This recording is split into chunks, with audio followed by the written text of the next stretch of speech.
일단 저의 발제는 제목을 청년세대 젠더 갈등으로 잡아봤습니다. 글을 쓰면서 내가 왜 이 주제를 한다고 했을까 잠깐 고민을 해봤습니다. 왜냐하면 일단 지형도가 너무 큰 문제라고 계속 생각이 되고, 그러니까 뭘 어디서 어떻게 짚어야 될까라는 건데, 어떻게 보면 그 자체가 약간 그 질문을 반복하는 글인 것 같습니다. 어디서 어떻게 시작해야 될까라고 하는 질문이지, 사실 이 젠더 갈등 전체 지형들을 그려내는 것이 이제 더 많은 어떤 과정과 이제 뭐 여러 사람들의 좀 작업이 필요할 것 같습니다. 왜냐하면 이 젠더 갈등이 지금 현재 우리가 얘기하는 것은 조금 굉장히 협소한 그 현상들과 개념들이고, 사실은 이 젠더 갈등 밑에 있는 젠더 평등의 문제, 젠더 정의의 문제라고 하는 것은 정치적 문제이기도 하고, 또 경제적인 재분배의 문제이기도 하고요. 또 문화적인 어떤 뭐 개인이라든지 사실 개인화라든지 집단주의라든지 하는 그 문제와도 좀 연결되어 있다고 생각이 듭니다. 네, 그래서 시작 부분 같이 읽으면서 제가 또 약간 얘기를 높이면서 해보도록 하겠습니다. 처음 질문은 그런 것이었습니다. 젠더 갈등 도대체 뭘까? 최근에 언론에서 이제 젠더 갈등이라는 표현을 많이 쓰기 시작했습니다. 언론과 정치권입니다. 언론은 이제 기사들에서 많이 쓰고, 뭐 특히 어떤 사건들, 뭐 이수혁 사건, 뭐 최근에 그 대림동 여경 사건, 혹은 더 올라가자면 이제 강남역 시위, 그리고 거기에 등장하는 뭐 반대 시위하는 남성들, 회화역 시위, 뭐 등등등. 주로 이제 페미니즘 관련 사건들을 또 젠더 갈등이라고 얘기하고 있고요. 정치권에서 젠더 갈등은 이제 최근에 20대 남성 지지율이 하락하면서 많이 얘기되기 시작한 것 같습니다. 네. 그런데 저는 일단 한 가지 질문은 그런 것이었습니다. 과연 젠더 갈등이라는 표현을 쓰는 것이 좋은가라고 하는 질문을 한 가지 들었고요. 이게 한편으로는 그 전에 우리가 많이 쓰던 여성 혐오라고 하는 그 단어를 조금 대체하면서 보완한다는 느낌도 드는데, 저는 혐오라는 표현도 사실은 우리가 이 현상을 이해하는 가장 좋은 개념인가라고 하는 의문을 여전히 가지고 있습니다. 왜냐하면 그 의미 자체가 굉장히 포괄적이고 직관적이라서 대중적으로 활용되긴 굉장히 좋지만, 이것이 정확히 무엇인지, 어떤 효과를 낳는지, 그러니까 사실은 혐오라기보다 혐오가 만들어낸 차별이라고 하는 것이 주목되어야 되는데, 저는 혐오가 왜 문제냐고 하면 차별을 만들어내기 때문에 문제라고 생각을 합니다. 갈등도 마찬가지인데 평등과 정의의 문제에서 봐야 하는데, 많은 경우 갈등을 얘기하는 경우 굉장히 이제 도덕주의적인 어떤 정답, 갈등하면 안 된다, 혐오하면 안 된다, 잘 지내야 된다라고 한다든지, 네, 사실 그런지 조금은 반복적인 어떤 논의에 갇혀있지 않는가라는 고민이 들었습니다. 그래서 젠더 갈등이 일단 뭘까를 고민해보았습니다. 그래서 최근에 몇 가지 사례들에서 이런 젠더 갈등에 대해서, 젠더 갈등이 주로 이제 이런 사건들과 연결되면서 언론과 정치권에서 문제라고 본 것 같습니다. 이 경우는 주로 어쨌든 여성과 남성들 간의 어떤 긴장, 대립, 그 대치 상황 이런 것을 의미하는 것 같았습니다. 그리고 혹은 페미니즘과 반페미니즘의 갈등. 그러니까 하나는 남성과 여성의 갈등인데, 사실은 따져보면 이 사건들은 주로 그 어떤 페미니즘 의제를 놓고 그것을 지지하는 여성들과 그것을 반대하는 남성들 간의 어떤 갈등이라는 측면으로 그런 측면으로 볼 수 있었던 것 같습니다. 이 얘기는 뭐냐면, 저는 이제 지금 우리가 보고 있는 젠더 갈등은 사실은 페미니즘 재구상과 그에 따른 어떤 반응으로서 나타나는 측면이 있다는 생각을 했습니다. 네. 자, 그런데 그 젠더 갈등, 저희 이제 개념을 참고하기 위해서 잠깐 봤는데, 그 주석 4번에 이재경 선생님 같은 경우 젠더 갈등 이런 측면에서 정의를 했습니다.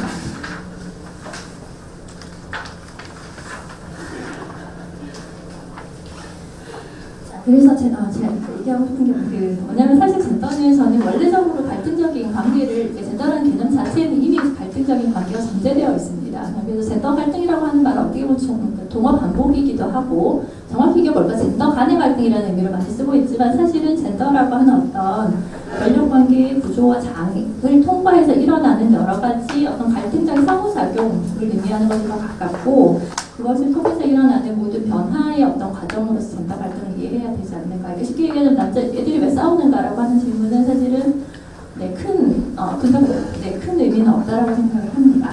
우리가 다 알고 싶어 하지만, 알고 싶어 하고 해결하고 싶어 하지만, 그것보다는 이 현상을 어떻게 보면 한국 사회의 큰 구조적인 변동과 이행의 과정 속에서 폭넓게 이해를 하는 것이 더 중요하다고 생각을 하고, 그런 면에서 결국은 이제 뒤에 잠깐 나오지만, 이제 그 IMF 이후에 여러 가지 경제 질서의 변동, 가족 구조의 변동, 뭐 돌봄 노동의 부재, 재생산의 위기, 그리고 이것에 관계된 어떤 세대 간의 재분배의 문제, 까지 다 같이 고민해야 되는 게 조금 더 덧붙이자면 사실 전시부화라든지 이주노동의 확산이라든지 모든 것들이 그런 것들을 조금 더 고민하면서 같이 얘기해 볼 수 있는 것 같습니다.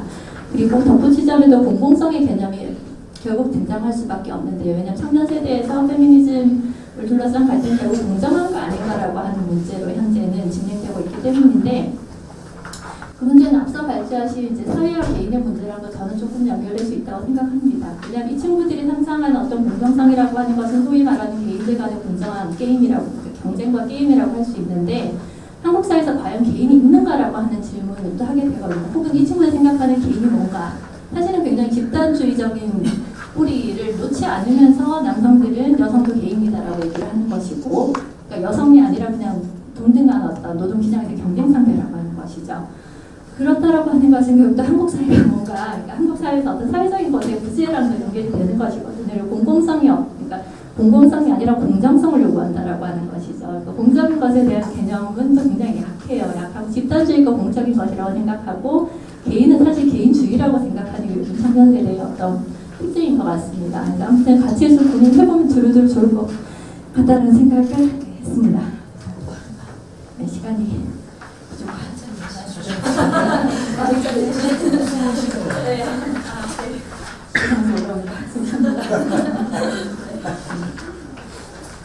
네, 그래서 아직 11페이지네요. 자, 젠더 갈등이 실제 한다면 구체적인 내용 교류가 뭔가 이게 뭘까를 계속 고민했던 것 같습니다. 두 번째, 이게 왜 청년 세대의 문제인가? 그 젠더 갈등은 사실 말씀드리면서 젠더는 원래 갈등적인 관계이고 모든 세대에 일정한 방식으로 존재했습니다. 다만 가시화되는 거 아닌가의 문제라고 할 수 있습니다. 어떻게 예를 들어 50대의 젠더 갈등은 가정 영역에서 사적으로도 많이 일어났을 것입니다. 가정 폭력도 젠더 갈등이고 예를 들면요. 근데 이게 정치적인 담으로 나온 것은 최근의 사례인 거지. 여성 혐오라고 하는 것이 어떤 정치적인 예를 들어 투표의 문제로까지 가는 것은 지금 청년 세대들이 그 문제를 공론을 하면서 거리로 들고 나온 상황이 되는 것이죠. 그것이 가능하게 된 배경은 사실 87년 이후에 여성운동의 제도화라든지 시민적인 자기 확장이라고 하는 것이 분명히 연결되어 있습니다. 네, 그런데 그래서 현재 일어나고 있는 이 젠더 갈등이 청년 세대라고 하는 문제와 어떻게 연결되는가? 왜 이 시대에 그러니까 우리 시대의 젠더 갈등, 왜 이 시대의 젠더 갈등이 문제로 부상하는가라고 하는 질문이었던 것 같습니다. 그래서 지금의 어떤 이제 그 친밀성의 구조 변동이라고도 할 수 있는 그 재생산 위기라고도 할 수 있고요. 사실은 이상적인 관계가 과거와 달라지는 거 맞습니다. 권력 관계 달라지고 있고 분명히 달라지는데 이 달라지는 것이 구체적으로 어떻게 달라지는가라는 문제입니다. 그러니까 남학생들이 얘기하는 것처럼 너랑 나랑 똑같은 경쟁 상대야라고 하는 것도 아니고요. 그렇다라고 해서 여성들이 과거 세대와 동일한 위치의 어떤 피해를 경험하거나 불평등을 경험하는 것은 아닙니다. 이거는 뭐냐면 후기자본주의 사회에서 어떤 젠더 질서가 어떻게 변해가는가라고 하는 질문이기도 하고요. 근데 이것이 한국이라고 하는 특정한 사회적 조건이죠. 그러니까 왜냐하면 한국의 자본주의라고 하는 것이 서구의 후기 자본주의하고도 같지 않고요. 한국의 국가의 역할이라든지 여성운동의 성장과 역할이라고 하는 것이 다 맞물리면서 복잡하게 전개되는 현상이라고 생각합니다. 마지막으로 이것이 정말 젠더 갈등일까라고 하는 질문, 혹은 살짝 기계의 여러 가지 변화의 과정인가라는 질문을 해보았습니다. 조금 간단하게 12페이지부터 짧게 말씀드려보겠습니다. 청년 세대 젠더 갈등이 왜 일어나는가 하는 걸 이제 많이 얘기하는 것이 하나는 쉽게 얘기하면 힘드니까 싸운다. 네, 선포 세대고 혈조선이라서 그냥 다 같이 힘드니까 혐오로 그 문제를 혹은 그 힘듦을 해소한다. 위기나 불안이나 갈등을 타자에 대한 혐오를 통해서 해결하고자 한다라고 하는 진단이 많이 있습니다. 네, 틀린 얘기는 아니라고 생각합니다. 다만 여기서 이제 놓치고 있는 지점은 뭐냐면 헬조선 선포 세대 자체가 사실은 젠더화된 현상입니다. 그것이 젠더 문제의 어떤 배경이나 원인이라기보다는 선포 세대 안에서 청년 세대 자체가 젠더화된 집단이라는 것이죠. 그리고 우리가 청년 세대 얘기할 때 그것을 그 안에서 젠더가 없는 것은 사실은 남성이 과연 대표됩니다. 사실 헬조선이라고 할 때 두 집단 다 고통받는다라고 할 수 있지만 고통받는 방식이 다릅니다. 네, 그렇기 때문에 이제 저희 일단 문제 제기는 그 두 개를 분리해서 볼 수 없다라고 하는 것입니다. 그렇기 때문에 힘든 것 자체는 갈등의 원인이 아니라고 저는 생각을 합니다. 정확히 그 힘든 자체가 젠더적 현상이기 때문에 젠더 갈등이 선출된다고 하는 것입니다. 두 번째는 이제 조금 연결되어 있지만 그 페미니즘이 문제다라고 하는 주장도 많이 있습니다. 사실 갈등이 심해지는 이유는 여성들이 과거보다 더 많은 자원을 가져가려고 하고 더 많은 기회를 때문이다라는 것이죠. 이 얘기도 저는 이제 이것이 이제 다 페미니즘적이고 여성을 탓하고 혹은 뭐 여성도 다 해방되었다라고 얘기하는 포스트 페미니즘의 어떤 이데올로기적 효과가 있기 때문에 문제적이지만 문제적이라고 생각합니다. 다만 한 가지 정리할 수 있는 지점은 뭐냐면 젠더 갈등은 젠더 불평등이 어떤 측면에서 약간일수록 더 강화될 수 있는 현상이기도 하다라는 것입니다. 뭐냐면 젠더 갈등이 일어날 만큼의 어떤 성별 격차의 어떤 변화가 생겼다라는 거죠. 물론 법칙이라는 얘기는 아닙니다. 그러니까 뭐 젠더 그 차이와 폭력이 심할수록 갈등이 더 심화될 수도 있지만 현재 일어나고 있는 젠더 갈등은 특히 20대라고 하는 측면에서 본다면 20대 여성들 교육 수준 향상이라든지 또 과거보다는 어쨌든 노동시장에 더 많이 진출해야 되는 조건인 것이죠. 진출할 수 있는 것이고요. 네, 그리고 20대는 상대적으로 노동시장 안에서 격차가 타 집단에 비해서, 그러니까 한 세대를 놓고 본다면 성별 격차가 가장 적은 집단이죠.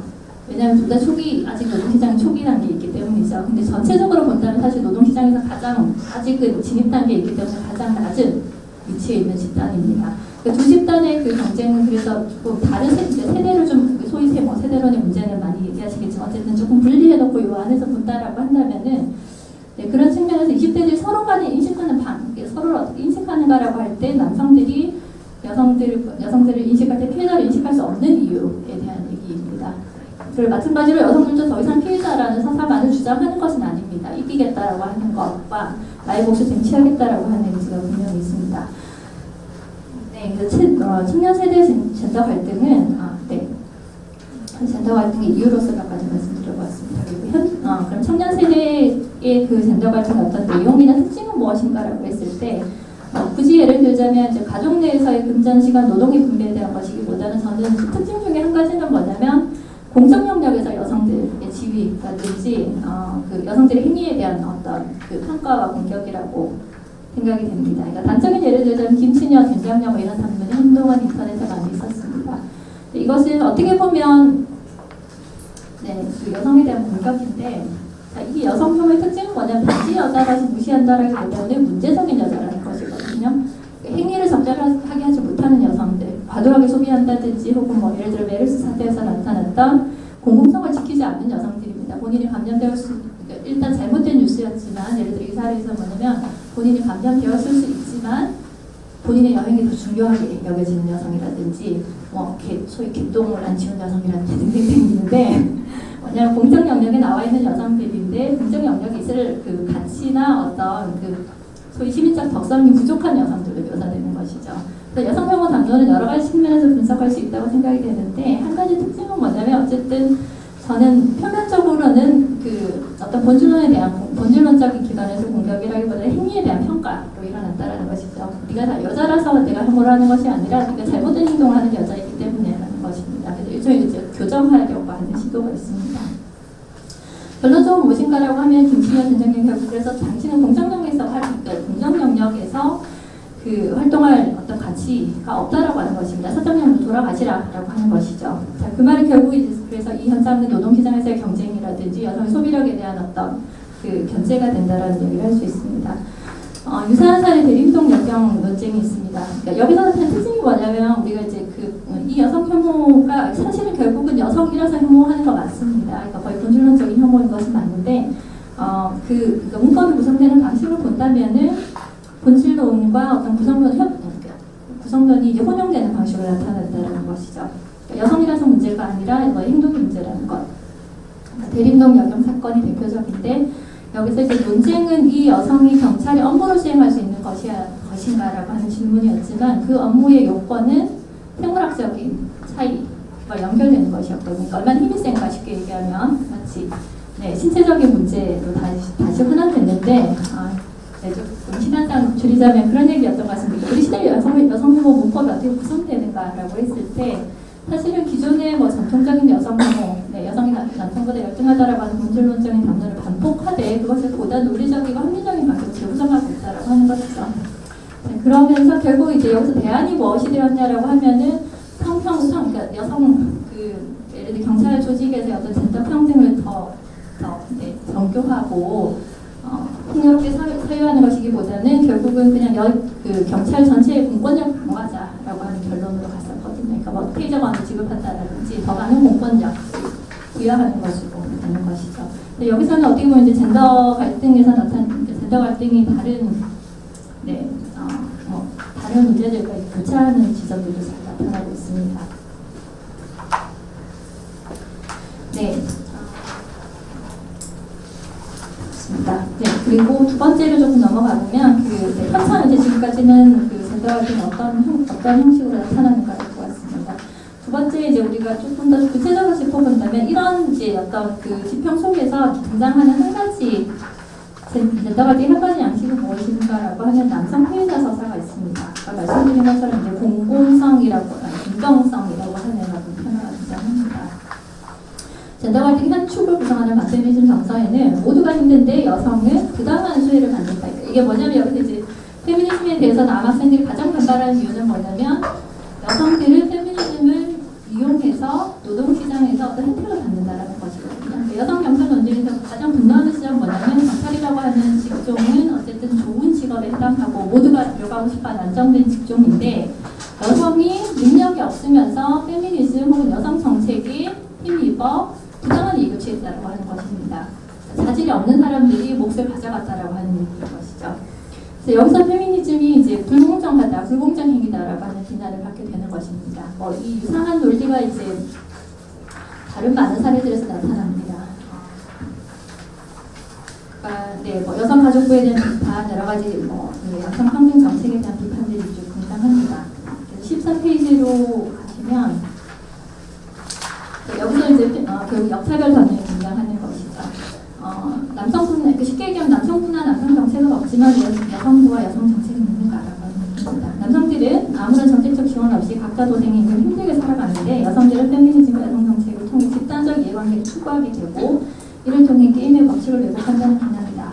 즉 남자들은 한 명 한 명 고립된 이때는 일종의 개인입니다. 원자적인 개인으로 시장에서 경쟁해야 하며 심지어 남자라는 이유로 공부까지 해야 되지만 여성들은 약자라는 명분으로 공권력의 도움을 받는다는 것이죠. 사적인 어떤 능력이 아니라 국가의 힘을 받는다는 것입니다.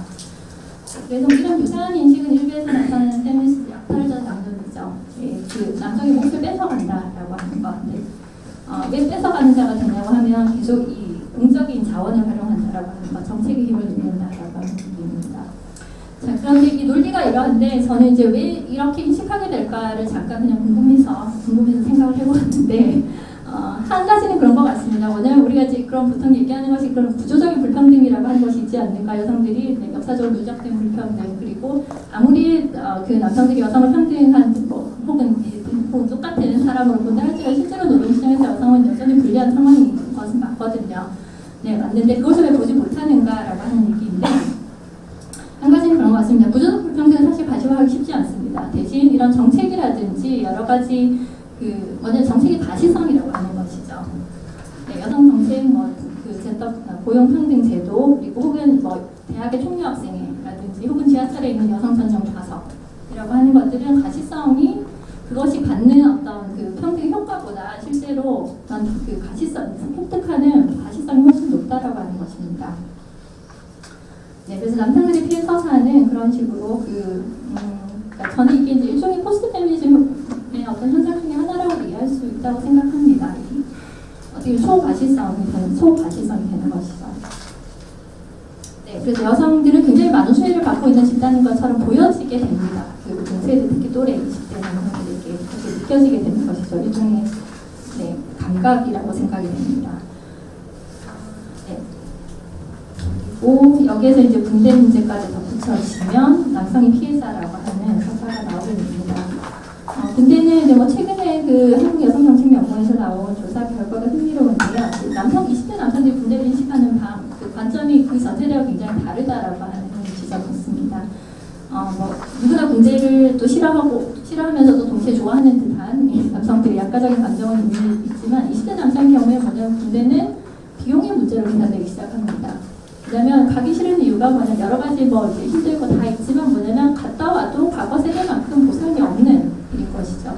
과거 세대가 군대를 다 분필이 됨으로써 사회적으로 받은 경제적인 보상, 상징적인 보상들이 있었다라고 한다면 20대 세대는 그만큼 받지 못하고 차라리 그 시간에 스펙을 쌓는 것이 더 남는 게임이 되는 것인데 그런 측면에서 이건 인생에 낭비되는 의식이다라고 얘기를 하게 됩니다.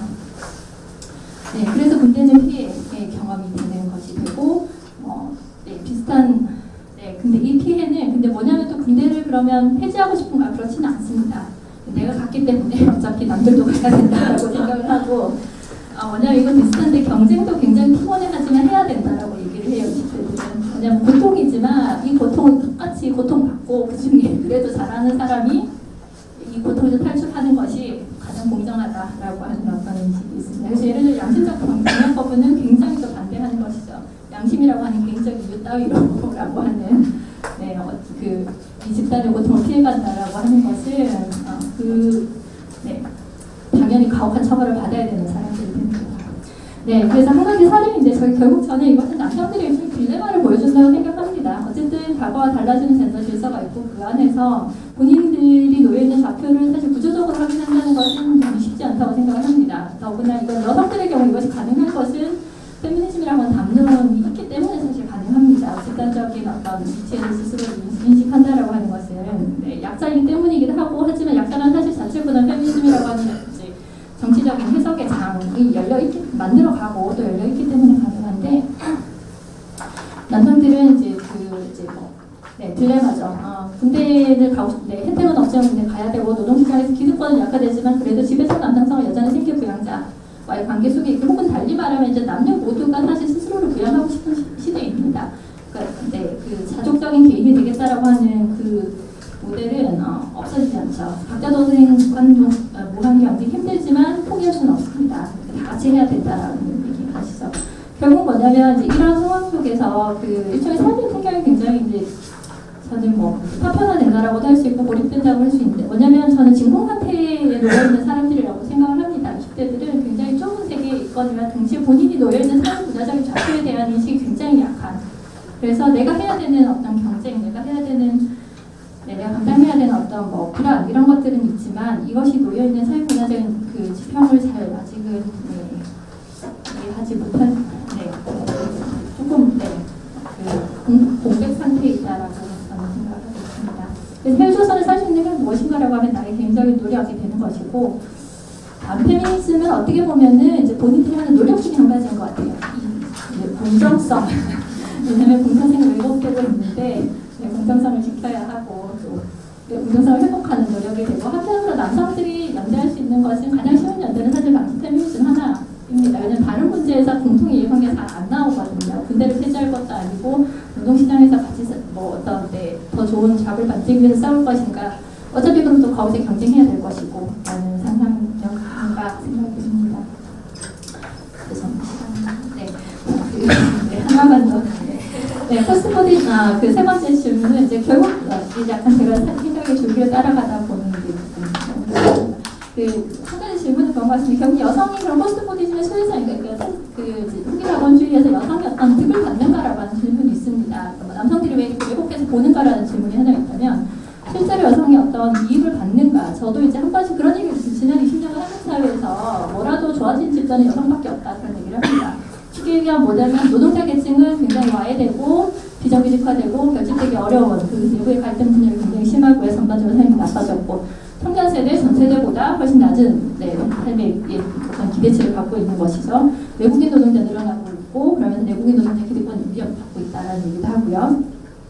결국 그럼 이 와중에 좋아진 집단 여성밖에 없지 않을까? 뭐 여러 정책적인 변화들, 호주제 폐지되고 젠더폭력 관련 법안들이 정비되었고 노동시장 성차별 과거보다 규제되고요. 여성 정치인 늘어나고 대졸에서 여성이 더 많아졌고 대중문화는 여성들을 호명합니다. 우수한 컨텐츠들이 여성 소비자들을 주요 집단으로 불러내는 것이죠. 자, 이 많은 현상들은 어쨌든 그러니까 저는 뭐냐면 남성들이 생각하는 이 평등이라고 하는 신화가 있는데 이 신화를 좀 더 구체적으로 왜 어떻게 형성되는지를 봐야 된다는 얘기인 것이고 실제로 이것은 후기 자본주의의 어떤 복잡한 작용이라고 생각을 합니다. 후기 자본주의로 이해가 더불어 젠더질서 변화하는 것은 맞습니다. 이것이 평등한가는 아니라고 생각합니다. 하지만 평등이라고 하는 어떤 그 감각을 주는 것은 맞고 오해된 감각이죠. 하지만 그 유일하게 작동하는 어떤 오해인 것인데 예를 들어 이제 노동시장을 보자면 뭐 많은 연구들이 있지만 이거는 이제 노동이나 복지연구하시는 선생님들도 잘 아실 거지만 대략적으로 말씀을 드리자면 후기 자본주의에서 기혼 여성의 노동시장 진출이 시장에서 필요로 했고 또 어느 정도 페미니즘의 서구의 경우 여성의 노동시장 진출이 강화됩니다. 소위 이제 그 1인 생계 부양자 모델에서 2인 부양자 모델로 이행하는 과정이 나타납니다. 전통적인 성별 존엄이 약화되는 것 같고요. 자, 하지만 이런 어떤 이게 흔히 보면 여성의 어떤 해방으로 보이지만 이제 중요한 지점은 뭐냐면 이런 변화들은 젠더 질서 하나만의 변화, 그러니까 젠더라고 해서 젠더가 어떤 사회적인 마찬가지 젠더도 있는 사회의 어떤 공백 상태에서 일하는 것이 아니라 사회의 여러 가지 다른 어떤 변화들이나 차별 기제들을 결과적으로 작용하기 때문에 성별문화, 전통적인 성별문화 약화되는 듯 하지만 이것은 동시에 이제 노동시장 내부의 계층화라든지 계층화 세분화가 심화되면서 여성 안에서의 계층적인 분화도 굉장히 심해지죠. 그리고 복지와 사회적 안전망이 약화와 더불어 있는 겁니다. 전반적으로 어쨌든 그 돌봄 노동의 어떤 부재 상태라든지 재생산의 위기라든지 사회적 안정망의 부재라고 하는 현상이 같이 일어나게 됩니다. 그러니까 쉽게 얘기하면 노동시장에 들어간 그 여성이 과연 과거보다 필연적으로 더 좋은 삶을 사는가라고 하는 질문입니다. 한국의 경우도 IMF 이후에 여러 가지 변화들이 있습니다. 뭐 직장 내 성비력 규제되고 모성보호 시작되고 고육정책 위험부 문제 등등등 제가 상상 가능한 것 같습니다. 네, 그리고 뭐 서비스 산업에서 여성들이 고용되고 등등등 많이 있습니다. 학교에서 여학생들이 남학생보다 더 잘하니까 아들 가진 엄마들 페미니즘을 싫어하시기도 합니다. 대중문화와 군대 간 아들 있는 엄마 그리고 초등학교 아들 있는 엄마들 대중문화와 출판시장이 또 여성을 호명합니다. 네, 그래서 이제 어떻게 보면 여성이 과거보다 더 많은 걸 얻었는가라는 이제 생각을 하게 되는데. 저는 이제 짧게 말씀드리자면 그런 것 같습니다. 포스트 IMF 체제 혹은 포스트 코비즘에서 여성이 얻은 것이 무엇인가라고 하나는 경쟁할 자유입니다. 사실은 노동시장에서 경쟁하고 똑같이 불안한 삶을 누릴 자유가 되는 것이죠. 두 번째 소비할 자유. 네, 이것도 뭐 소비문화 자본주의가 워낙 여성을 호명하는 것이죠. 그리고 일가족 양립의 이종 부담이라고 하는 것이죠. 한국의 수많은 여성 정책들 이것도 저희가 이건 죄송합니다. 정책하시는 분들이 더 잘하실 것 같은데 한 가지 질문해 볼 수 있는 것은 그렇습니다. 흔히 말하는 양성평등 정책이 시작된 시점은 사실 DJ 정권에서 IMF 시작된 직후입니다. 같은 시기에 맞물려서 여성 특기가 생긴 것이 99년이죠. 정책이 시작된 건 2000년 정도부터고요. 그러니까 여성 정책을 비판하는 것이 아니라 뭐냐면 두 개가 맞물리는 것이 우연인가라고 하는 질문을 우리가 하죠. 네, 그리고 뭐냐면 이제 노동시장의 변화와 여성 정책이 맞물리는 지점들이 있고 이것이 양성평등 효과를 안 나타내는 것은 아니지만 그 평등이라고 하는 것이 일방향적으로 여성의 지위를 높이는 방식으로 작동하는가라고 하면 그렇지 않다라고 하는 것입니다. 그 안에서 수혜를 받는 여성이 전혀 없다라는 얘기도 아니고 있을 수 있습니다. 근데 제가 생각하는 바는 뭐냐면 이제 사실은 그 노동시장에 들어간 여성 안에서 새로운 계층화가 생기고 있는 것이죠. 그 안에서 정규직으로 가는 여성, 그러니까 그 젠더와 계층과 세대와 여러 가지들이 맞물리면서 나타나는 복잡한 작용들이 있다라고 하는 것입니다. 그래서 노동시장 내부의 세대 계층 교육 수준, 고용 형태에 따른 여성 내부의 격차가 사실 심화되는 것이 한 가지 현상이고요. 그러니까 예를 들면 저는 지금 현재 이제 주류 여성 정책이 있습니다. 일가족 양립 정책이죠. 그 재생산 위기 해결하려고 출산 정책 어마무시하게 했지만 잘 안 되고 결국은 이제 임신 중지를 헌법 불합치 선언이 된 것은 사실 이제 재생산 문제를 다르게 접근하겠다라고 하는 어떤 시도가 있는 것인데,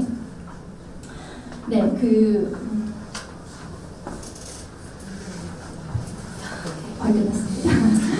네, 한 가지 얘기는 그런 것입니다. 사실 지금의 많은 일가족 양육 정책, 물론 제가 정책 전공이 아니라 말씀을 고민도 하는데, 이제 많은 정책의 혜택은 사실 그러니까 대졸 이상의 안정된 직장을 가진 맞벌이 커플이 있다라고 생각하면 그 가족이 가장 큰 혜택을 받을 수 있는 방식이라고 저는 생각을 합니다. 왜냐하면 한 세대 이후에 이 혜택을 가장 크게 누리면서 다음 세대의 계층 재생산에 성공할 수 있는 집단이 누구인가라고 하면은 저는 이제 가구 단위 안에서 사실 분화된다라고 생각합니다. 그러니까 모든 여성이 평등하게 수혜를 받느냐라고 하면 아니고요. 여성이 수혜를 받지 않느냐라고 한다면 그것도 맞는 얘기는 아니라고 생각합니다. 과연 지금 여기서 그럼 젠더 평등을 우리가 어떻게 평가할 거냐라고 하는 문제거든요. 그냥 되게 단순한 개념으로 여자들이 예전보다 살기 좋아졌어라고 하는 것은 의미 없고 마찬가지로 그렇기 때문에 얘들이 싸워라고 하는 것도 사실은 너무 단순한 평가이고 이제 어떻게 변화하고 있는가라고 하는 질문인 것 같습니다. 그리고 이렇게 이제 뭐 정책적으로, 문화적으로, 정치적으로 굉장히 많은 변화들이 생기고 있는데 이제 그 안에서 그러면 20대 여성들은 또 자기 생애 전망 구성할 것이고 자신들이 할 수 있는 저항들을 하는 것이죠. 페미니즘으로 이제 단결하기도 하는 것이고요. 네, 그리고 여성들은 아마 이제 더 많은 선택의 어떤 여지들을 가질 수 있다고 생각해요. 이건 이제 특히 서구의 어떤 특징인데 전통적인 구조적인 차별의 힘이 보다 유연해지면서 사실은 구조적인 힘이 작동하지만 그 구조적인 구조적인 어떤 사별과 그 사별의 기제들이 본인의 선택으로 주어지는 것이죠. 노동시장이 계속 남을 것인가 아니면 아이를 위해서 나갈 것인가라고 하는데 여기 파트타임 잡이 있어요. 그 와중에.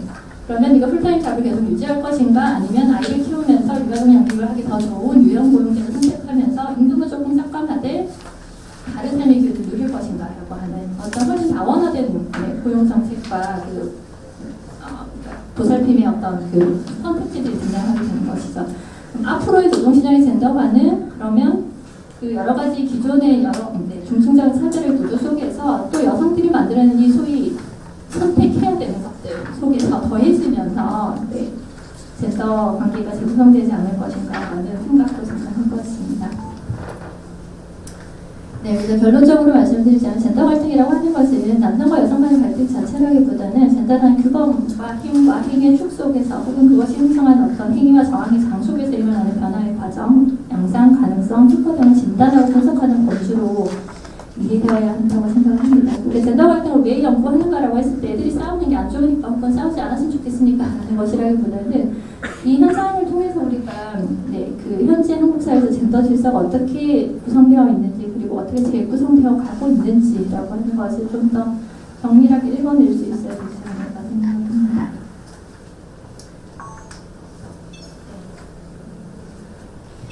네, 그래서 앞에서 드린 말씀이고요. 우리가 뭐 87 이후에 포스트 87 아니면 그 이후에 여러 가지 변화들이 있었지만 그 변화의 양상이 젠더 질서 하나만으로 혹은 뭐 젠더 평등 하나만으로 평가할 수는 없다. 여러 가지 계층 구조의 변화, 세대 간의 문제의 문제까지 얽히는 복잡한 문제라고 볼 수 있습니다.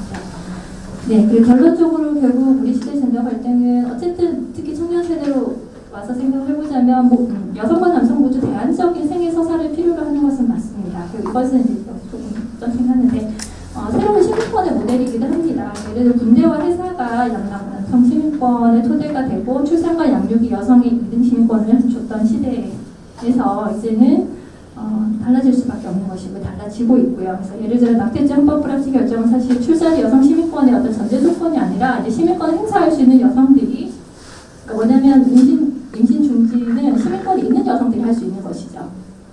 여성의 전인격적인 결정으로서 임신 중지를 인정한다라고 하는 것은 여성이 그럴 권리와 역량이 있다라고 하는 얘기인 것입니다. 네, 그래서 결국 어떤 달라지는 지점들이 있는데 그것들을 잘 포착해야 된다는 얘기를 조금 아주 정교하지 못한 제안 정도로 하고 있습니다. 젠더 갈등은 우리 사회 정신적 차별 모습 그리고 변화의 가능성 동시에 표출되는 장면으로 읽혀질 수 있지 않을까라고 하는 제안으로 마무리하겠습니다. 감사합니다.